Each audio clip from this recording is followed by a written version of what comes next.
식초에 이것 한 방울만 섞으면 기미와 검버섯이 옅어진다는 사실 혹시 들어보셨나요?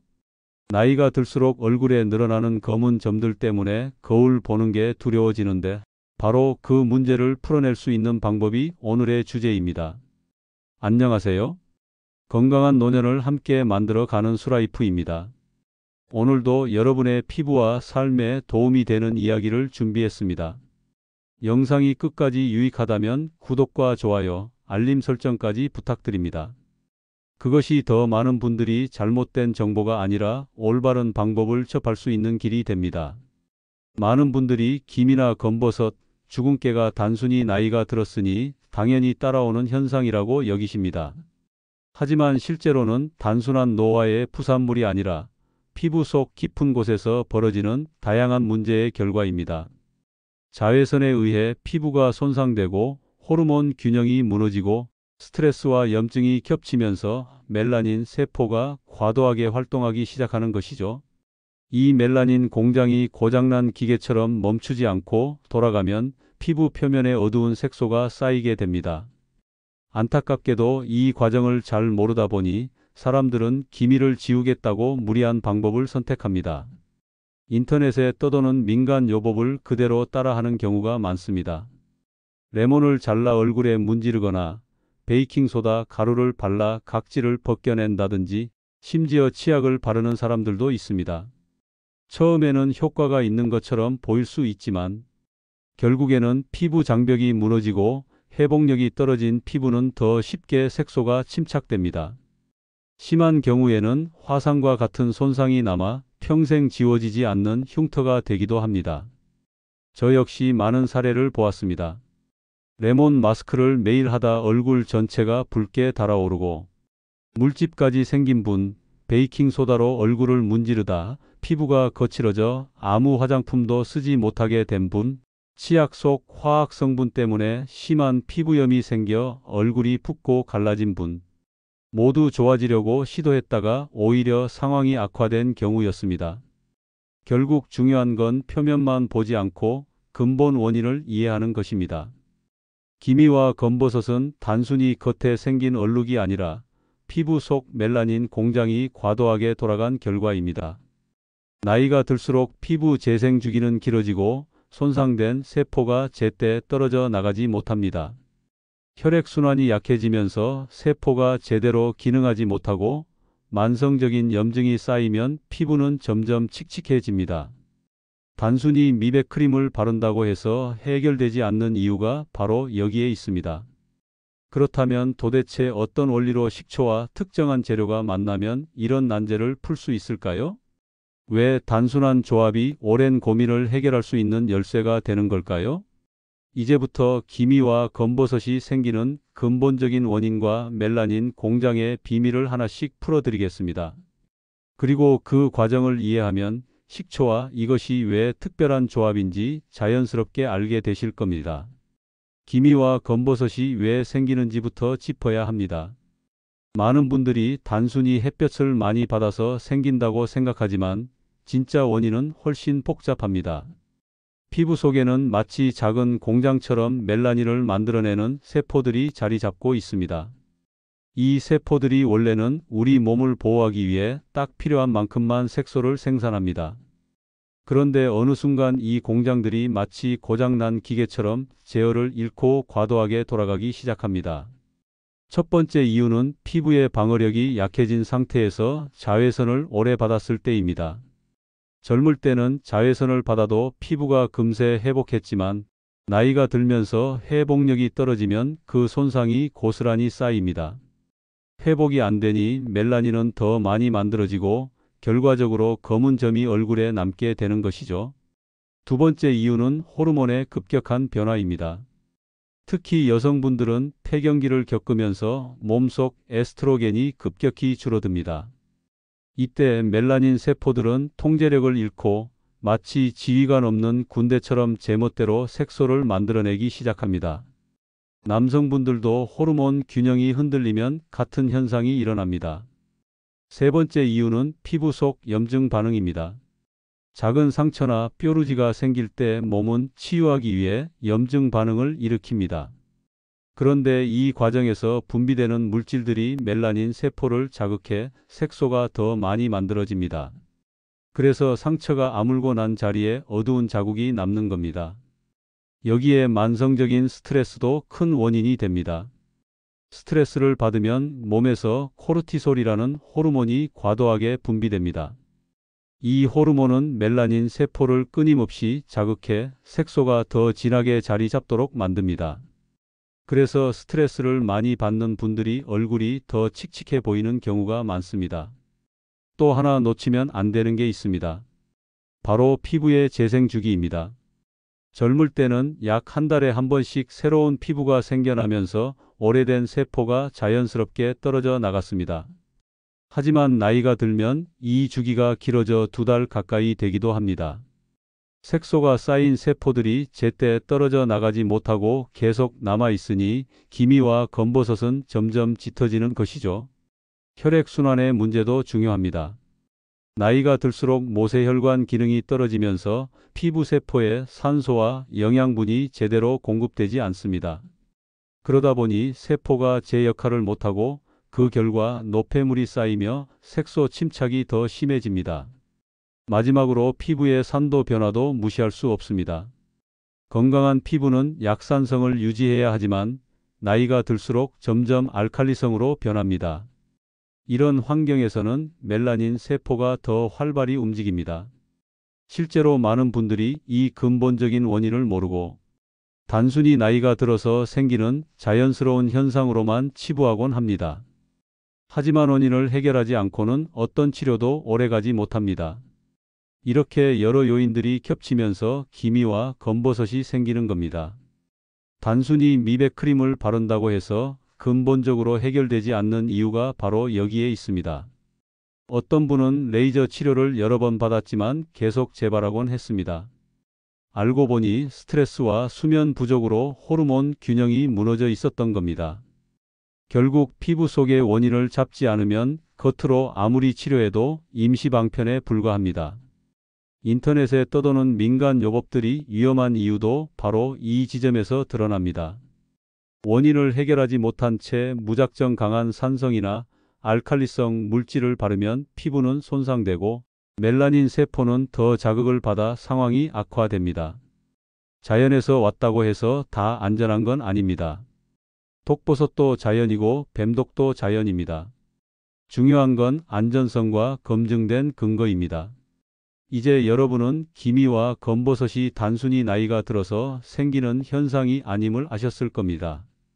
피부 속 멜라닌 공장이 과도하게 돌아가면서 벌어지는 결과이고 그 원인에는 자외선, 호르몬 변화, 염증, 스트레스, 혈액순환 저하, 피부 재생 주기 지연, 피부 산도의 변화가 얽혀 있다는 점을 기억하시기 바랍니다.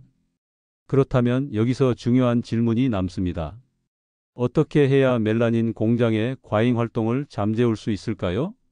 비싼 치료가 아니라 집에서도 간단히 할 수 있는 방법이 정말 있을까요? 앞에서 기미와 검버섯이 생기는 근본 원인을 살펴봤습니다. 자외선, 호르몬, 스트레스, 염증, 혈액순환 문제까지 얽혀 있다는 걸 아셨을 겁니다. 그렇다면 이제 궁금해지실 겁니다. 도대체 어떤 방법이 이런 복잡한 원인들을 동시에 다스려 줄 수 있을까요? 제가 오랫동안 여러 재료를 연구하고 실생활에 적용해 본 결과 놀라울 정도로 효과적인 조합이 있었습니다. 바로 식초와 토마토입니다. 두 재료는 흔히 부엌에서 쉽게 볼 수 있는 평범한 식재료지만 피부 건강에 있어서는 놀라운 시너지를 보여줍니다. 식초에는 아세트산이 들어 있습니다. 아세트산은 우리가 생각하는 것보다 훨씬 강력한 힘을 가지고 있습니다. 피부 표면에 오래 쌓여 있던 각질층을 부드럽게 녹여내고 멜라닌 세포가 과도하게 활동하지 않도록 억제하는 데 도움을 줍니다. 특히 멜라닌을 만드는 효소의 활성을 낮추기 때문에 새로운 색소가 생기는 과정을 원천적으로 차단할 수 있습니다. 단순히 겉을 밝게 보이게 하는 것이 아니라 근본적으로 색소가 더 이상 쌓이지 않도록 막아주는 역할을 한다는 점이 핵심입니다. 토마토는 또 다른 차원의 비밀을 가지고 있습니다. 토마토의 풍부한 라이코펜은 아주 강력한 항산화 성분입니다. 활성산소를 제거해서 멜라닌 세포가 불필요하게 자극받는 것을 막아주고 피부 속 염증 반응을 진정시켜 줍니다. 라이코펜의 힘은 단순히 색소 침착을 줄여주는 것에 그치지 않고 피부 재생 속도를 높여 상처가 아물고 새로운 세포가 자리 잡는 과정을 촉진합니다.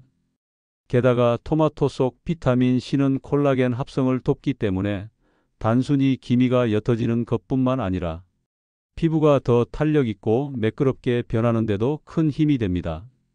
놀라운 건 이 두 재료가 함께할 때입니다. 식초의 산성 환경에서 토마토의 라이코펜이 훨씬 더 잘 흡수됩니다. 단독으로 섭취하거나 바를 때보다 몇 배나 높은 효과를 기대할 수 있는 이유가 바로 여기에 있습니다. 또 토마토의 수분과 천연 성분이 식초의 자극적인 부분을 완화시켜 피부에 더 부드럽고 안전하게 작용하게 만듭니다. 하나만 쓸 때보다 둘을 함께 썼을 때 훨씬 안정적이고 효과적이라는 것이 여러 실험과 사례에서 확인되었습니다. 여기서 중요한 점은 이 조합이 단순히 외부 관리에만 머무르지 않는다는 겁니다. 토마토를 꾸준히 먹으면 몸속에서 항산화 작용이 일어나 피부의 염증을 줄여줍니다. 식초 또한 적당히 섭취하면 혈액순환을 돕고 몸속 노폐물을 배출하는 데 도움을 줍니다. 즉, 밖에서 바르고 안에서 먹는 이중 효과가 가능한 조합이라는 것이죠. 그래서 다른 어떤 민간 요법보다도 안전하면서도 효과적이라 할 수 있습니다. 많은 분들이 천연이라 괜찮다는 생각으로 아무 재료나 피부에 바르곤 하지만 천연이라고 해서 다 안전한 건 아닙니다. 레몬이나 식초 원액처럼 강한 산성은 오히려 화상을 남길 수 있습니다. 하지만 토마토와 식초의 조합은 서로의 약점을 보완하면서 피부의 자극을 최소화하고 효과는 극대화하는 드문 경우입니다. 물론 이때도 올바른 방법과 비율을 지키는 게 중요합니다. 그렇지 않으면 좋은 재료도 독이 될 수 있거든요. 저는 이 조합을 실제 사례를 통해 수없이 확인해 왔습니다. 어떤 분은 수십 년 동안 얼굴 한쪽에 자리 잡은 짙은 기미가 있었는데 꾸준히 관리한 끝에 점점 옅어져서 화장으로 충분히 가려질 정도가 되었습니다. 또 다른 분은 얼굴 전체에 퍼져 있던 검버섯이 차츰 연해지면서 사람들에게 얼굴이 환해졌다는 이야기를 듣게 되었다고 합니다. 단순히 피부가 맑아지는 것 이상의 변화를 경험하면서 삶의 자신감까지 되찾으신 거죠. 이쯤 되면 아마 여러분도 궁금하실 겁니다. 그렇다면 구체적으로 어떻게 사용해야 안전하고 효과적으로 활용할 수 있을까? 이 조합을 실제 생활에서 적용할 때 반드시 지켜야 할 주의사항은 무엇일까요? 집에서도 손쉽게 따라 할 수 있는 실질적인 사용법과 주의할 점들을 하나하나 정리해 드리겠습니다. 앞에서 식초와 토마토의 놀라운 조합을 말씀드렸습니다. 그런데 여기서 멈추면 아직 반쪽짜리 정보일 뿐입니다. 아무리 좋은 재료라도 어떻게 사용하느냐에 따라 결과는 크게 달라집니다. 잘못된 방법은 오히려 피부에 해가 되고 올바른 방법은 안전하면서도 놀라운 효과를 만들어냅니다. 지금부터는 집에서도 부담 없이 따라 할 수 있는 구체적인 활용법을 알려드리겠습니다. 먼저 준비 단계가 필요합니다. 토마토는 반드시 신선한 것을 고르는 것이 좋습니다. 일반 토마토보다 완전히 익은 토마토나 방울토마토가 더 적합합니다. 라이코펜 함량이 높아 효과가 훨씬 뛰어나기 때문입니다. 껍질에는 알레르기를 유발할 수 있는 성분이 있을 수 있어 깨끗하게 씻은 뒤 뜨거운 물에 잠깐 담갔다가 껍질을 벗겨내는 것이 안전합니다. 그 다음 고운 즙을 내어 맑은 액체만 사용하는 것이 좋습니다. 식초는 반드시 유기농 제품을 선택해야 합니다. 캅산 합성 식초에는 화학 성분이 섞여 있어 피부에 자극이 될 수 있기 때문입니다. 재료를 준비했다면 혼합 과정이 이어집니다. 토마토즙에 식초를 섞어 사용할 때는 순서를 지키는 것이 중요합니다. 먼저 토마토즙을 담고 그 위에 식초를 부어야 합니다. 반대로 하면 거품이 생기면서 성분이 불안정해지고 효과가 떨어질 수 있습니다.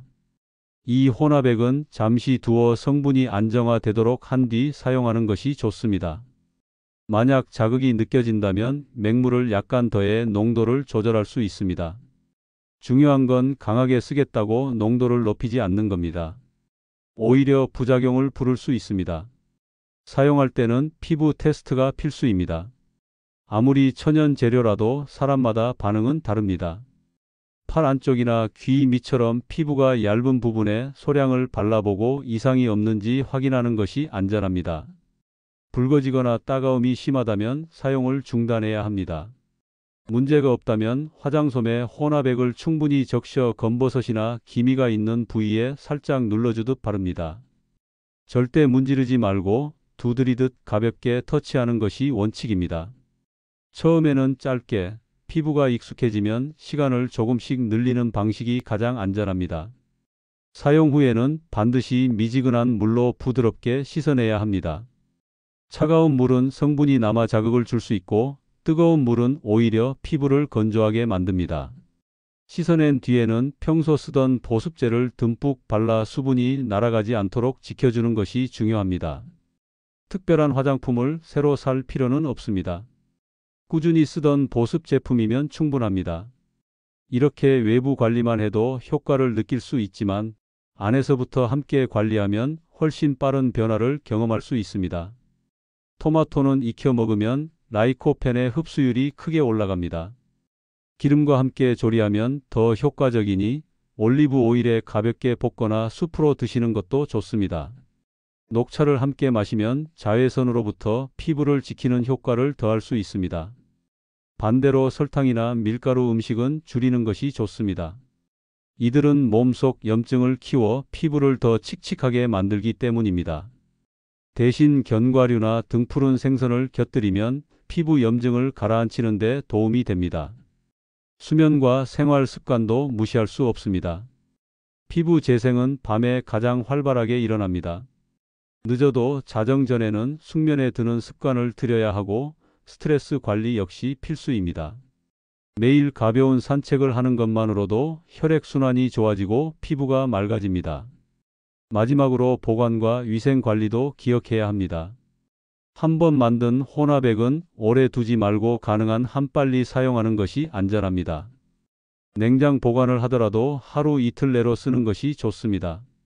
천연 재료는 보존제가 없기 때문에 금세 변질될 수 있습니다. 사용 도구는 항상 깨끗하게 유지해 세균이 번식하지 않도록 하는 것도 중요합니다. 정리하자면 식초와 토마토의 조합은 단순히 피부를 환하게 만드는 비법이 아닙니다.